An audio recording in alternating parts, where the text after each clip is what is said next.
further summary for the day of 547 for the 24th of August.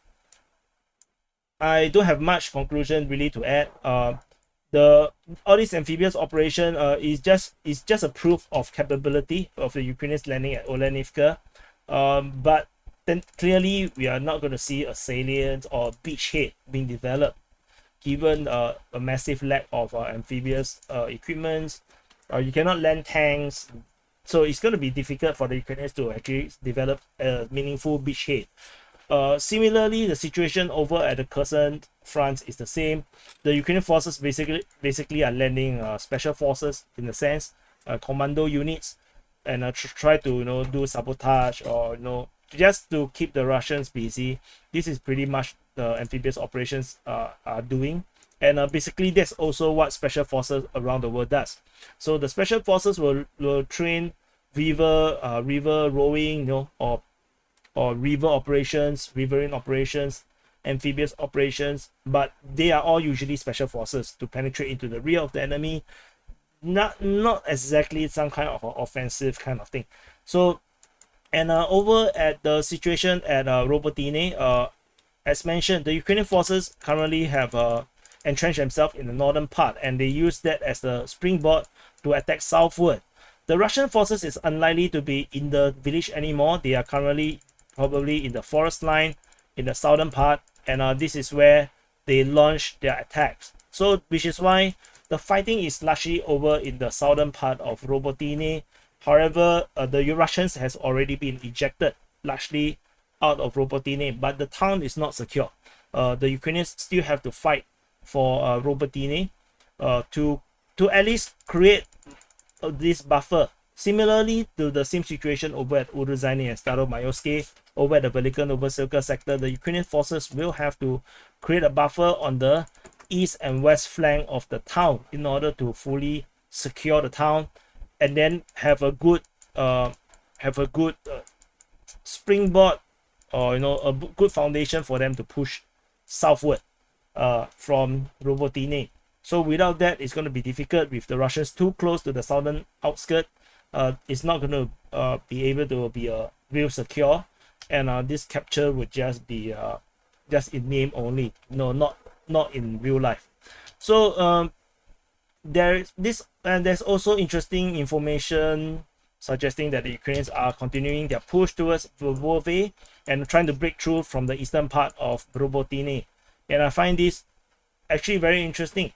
However, the Russian forces did have this entire trench line designed in this way, and they are simply moving into this area that was deliberately devoid of this massive trench line.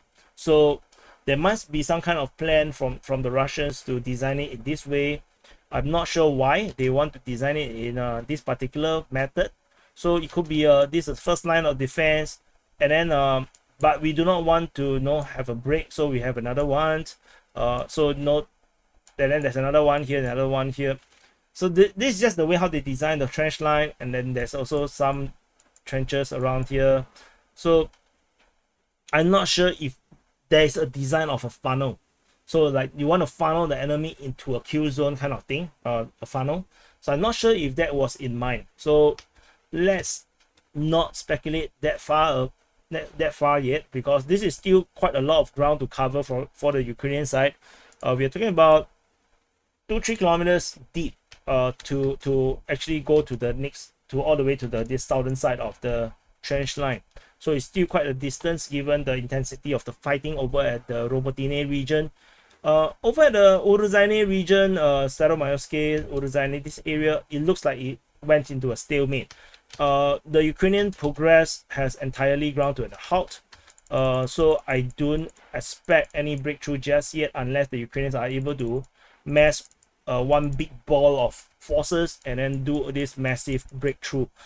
Tentatively, it doesn't look like it's happening because the Russians are just bombarding them just too heavily over this area here. Even in the rear over at Makarivka, this area is also bombarded by the Russian forces with air force, artillery, drones. So this area is extremely difficult for the Ukrainians, and there doesn't seem to be a breakthrough. And this entire eastern part of OUTSKIRT is a mystery. No one knows where's the front line. Everybody says a different thing. Otherwise, over at the Avdiivka front, fighting at the Pervomaiski is interesting, but I don't expect much. This is the dead front, you know. Avdiivka is a dead front. Bakhmut is interesting. We have Myroshnikov claiming that the Ukrainians has launched a front-wide offensive. Klishchiivka, Avdiivka, Kudyumivka, or Zeryanivka. So only Myroshnikov mentioned this, but Myroshnikov have been rather reliable as far as I can tell. So despite his statements are very cryptic, sometimes a bit too cheerleaderish, but no, it's okay.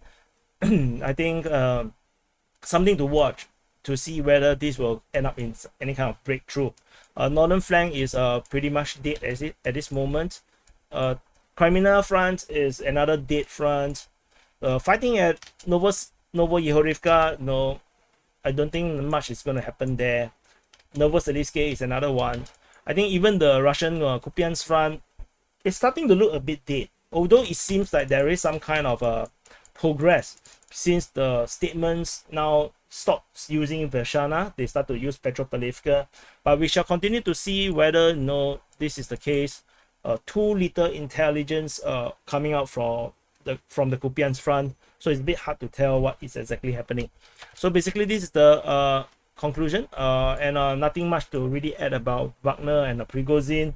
Most likely he's dead for real. But anyway, thank you for watching. Thank you. Please press the like button, subscribe. Yeah, really subscribe. My views are atrocious nowadays, so do press the like button. Do share. Sharing and to recommend people to watch definitely helps a lot. Thank you for watching, and I'll see you in the next update.